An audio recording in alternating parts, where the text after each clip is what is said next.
السلام علیکم ورحمۃ اللہ وبرکاتہ۔ اولاد کی تربیت کے حوالے سے سب سے بنیادی آیت قرآن کریم کی وہ یہ ہے کہ یا ایھا الذین آمنوا قوا انفسکم واہلیکم نارا، کہ ایمان والو خود اپنے آپ کو بھی اور اپنے اہل و عیال کو بھی جہنم کی آگ سے بچاؤ۔ تو اس آیت مبارکہ کی تفسیر میں اگر ہم غور کر لیں تو بہت ساری چیزیں ہیں جو ہمارے سمجھنے کے لیے ہیں۔ علی بن ابی طالب رضی اللہ تعالی عنہ نے اس آیت کی تفسیر یہ کی کہ اپنی اولاد کو ادب سکھاؤ اور ان کو تعلیم دو، یعنی والدین کی ذمہ داری ہے کہ وہ جہنم کی آگ سے بچانے کے لیے اپنے اولاد کو ادب سکھائیں، ادبوہم، اولاد کو ادب سکھائیں، وعلموہم، اور اولاد کو تعلیم دیں۔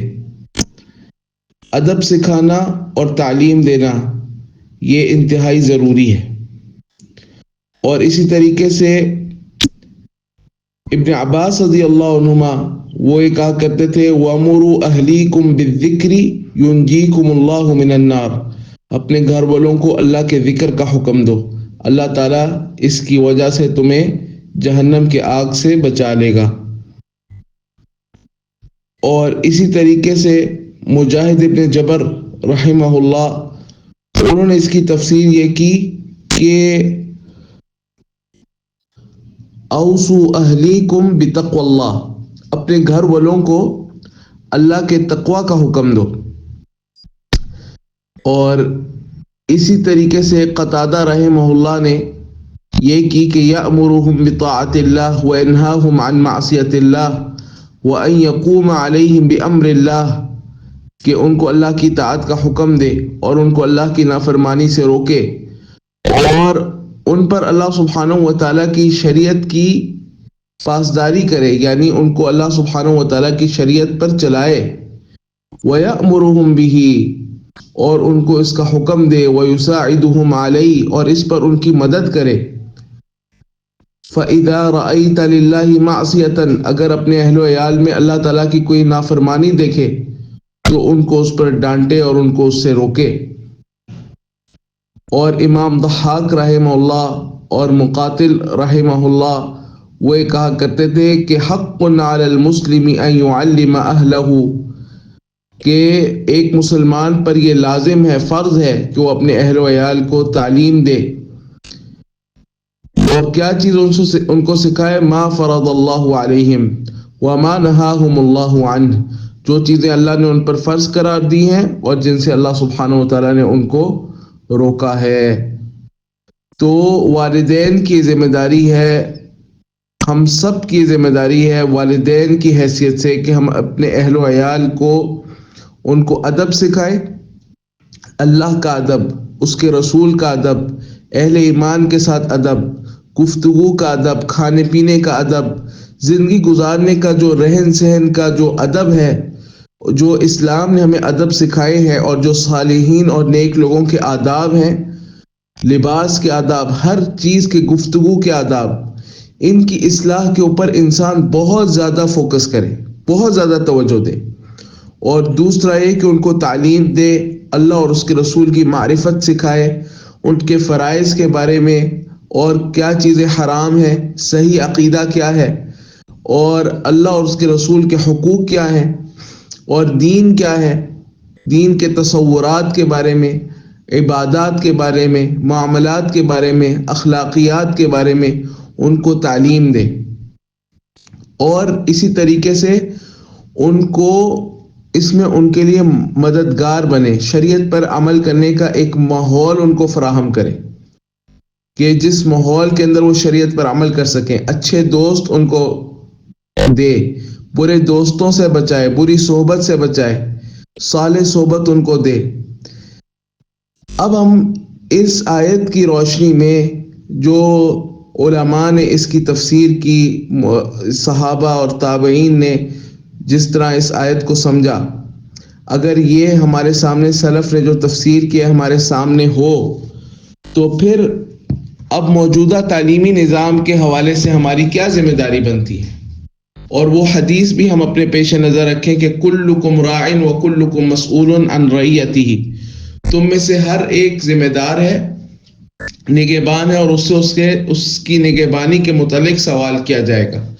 کل قیامت والے دن ہم سے ہماری اولاد، اہل و عیال کے بارے میں سوال ہونا ہے۔ تو اس ساری بات کو اگر ہم اپنے سامنے رکھیں کہ ہماری شرعی ذمہ داری کیا بنتی ہے، تو اس میں سر فہرست یہ بات ہے کہ ہم ان کو اللہ سبحانہ و تعالیٰ کے فرائض ادا کرنے والا بنائیں، نافرمانی سے بچنے والا بنائیں، وہ ماحول فراہم کریں کہ جس میں وہ اللہ تعالیٰ کے فرائض کو پورا کر سکیں اور نافرمانی سے بچ سکیں، ورنہ ان کی نافرمانی کا اور فرائض میں کوتاہی کا وبال ہمارے اوپر ہی آئے گا، دنیا میں بھی آئے گا اور آخرت میں بھی آئے گا۔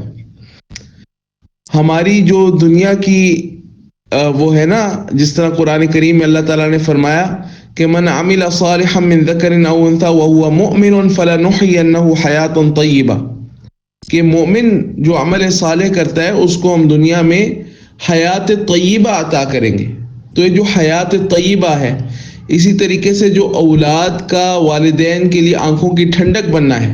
ربنا هب لنا من ازواجنا وذریاتنا قرۃ اعین، یہ جو اولاد کا والدین کے لیے آنکھوں کی ٹھنڈک بننا ہے، اس سے یہ آدمی خود محروم رہ جائے گا، یہ انسان، یہ خاندان، یہ فیملی، والد والدہ، یہ خود محروم رہ جائیں گے اس نعمت سے۔ دیکھیں اولاد وہی آنکھوں کی ٹھنڈک ہے، اس کی آپ تفسیر پڑھ لیں، میں آپ کو کچھ نقل کر دیتا ہوں۔ عبداللہ ابن عباس رضی اللہ عنہما بیان کرتے ہیں کہ من یعمل بالطاعہ، ہماری اولاد کو، ہماری بیویوں کو اور بیویوں کے لیے خامدوں کو ایسا بنا کہ وہ اللہ تعالیٰ کی اطاعت کرتے ہوں۔ اطاعت میں جب انسان اپنی اولاد کو دیکھتا ہے نا تو اس کی آنکھوں کی اولاد ٹھنڈک بنتی ہے۔ اسی طریقے سے مجاہد ابن جبر رحمہ اللہ وہ کہتے ہیں کہ یحسنون عبادتک، وہ تیری خوبصورت اور بہترین انداز میں عبادت کرتے ہوں۔ جب انسان اپنی اولاد کو،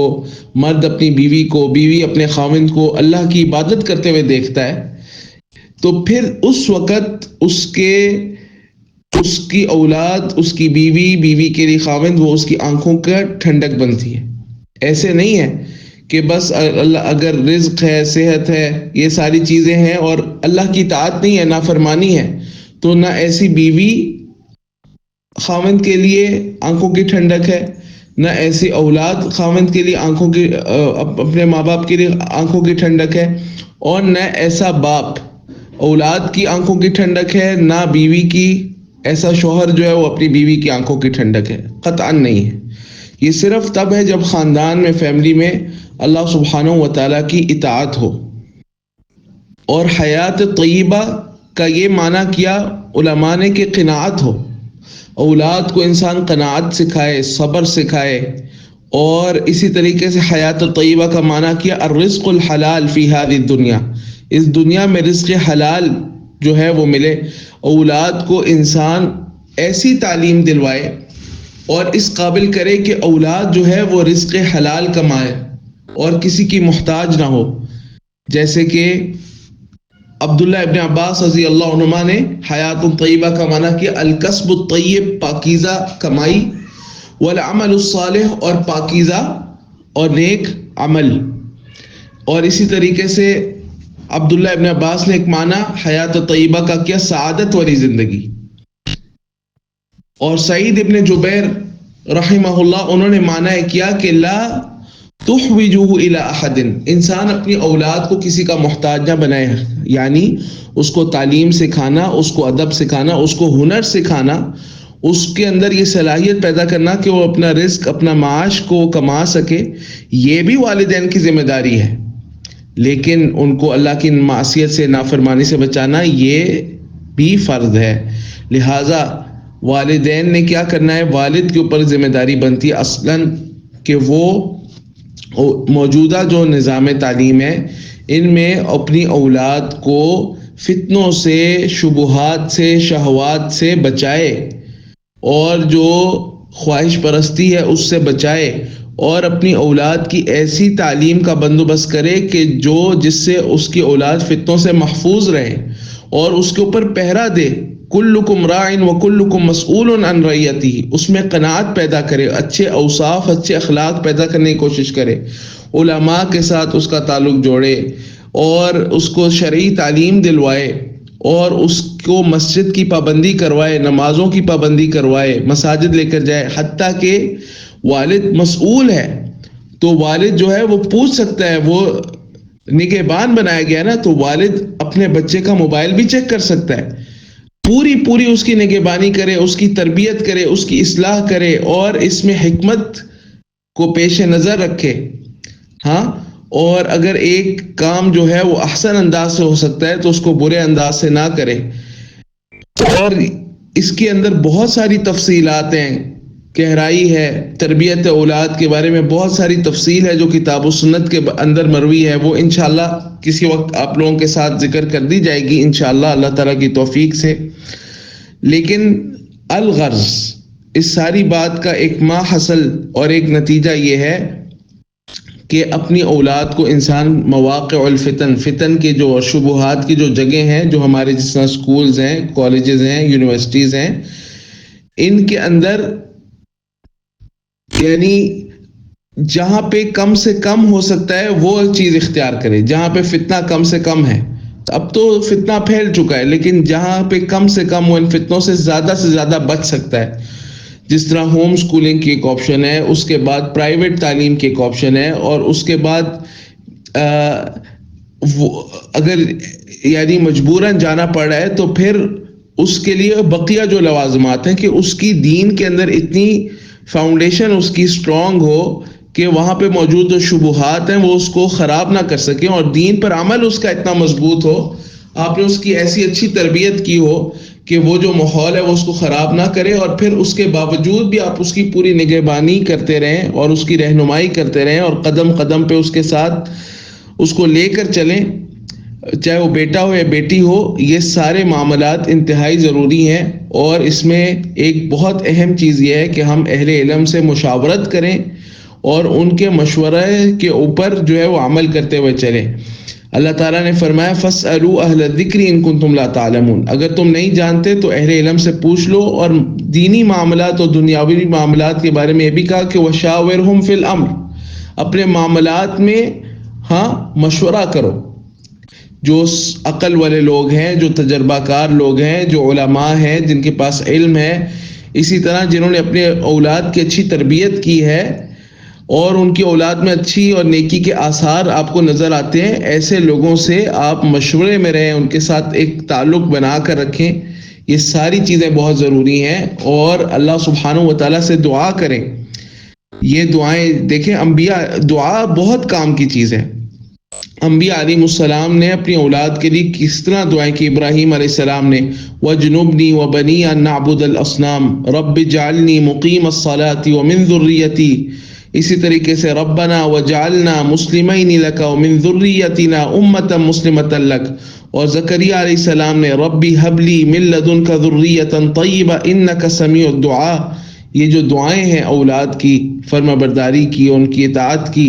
یہ دعائیں جو ہیں وہ کرتے رہیں. اللہ سبحانہ و تعالی ہمارے لیے اس معاملے کو آسان کر دے، اور اللہ سبحانہ و تعالی کے لیے تو کچھ مشکل نہیں ہے، اور ہم سے جو مطلوب ہے وہ کوشش اور سعی ہے. وَمَنْ أَرَادَ الْآخِرَةَ وَسَعَى لَهَا سَعْيَهَا وَهُوَ مُؤْمِنٌ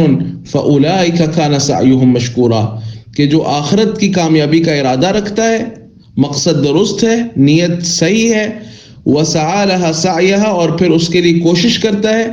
متوفر موجود اسباب کو اختیار کرتا ہے اور اسباب کو مکمل کرنے کی کوشش کرتا ہے، فَأُولَٰئِكَ كَانَ سَعْيُهُمْ مَشْكُورًا، تو یہ وہ لوگ ہیں جن کی کوشش کی ہم قدر کرتے ہیں، یعنی تھوڑی سی کوشش پر بہترین ثمرہ عطا کر دیتے ہیں. تو اللہ سبحانہ و تعالیٰ کی رحمت سے بعید نہیں ہے، اللہ تعالیٰ کا تو وعدہ ہے، ہم کوشش کریں گے اللہ تعالیٰ ہمارا ساتھ دے گا. وباللہ تعالی توفیق، وصلی اللہ وسلم علی نبینا محمد وعلی آلہ وصحبہ اجمعین.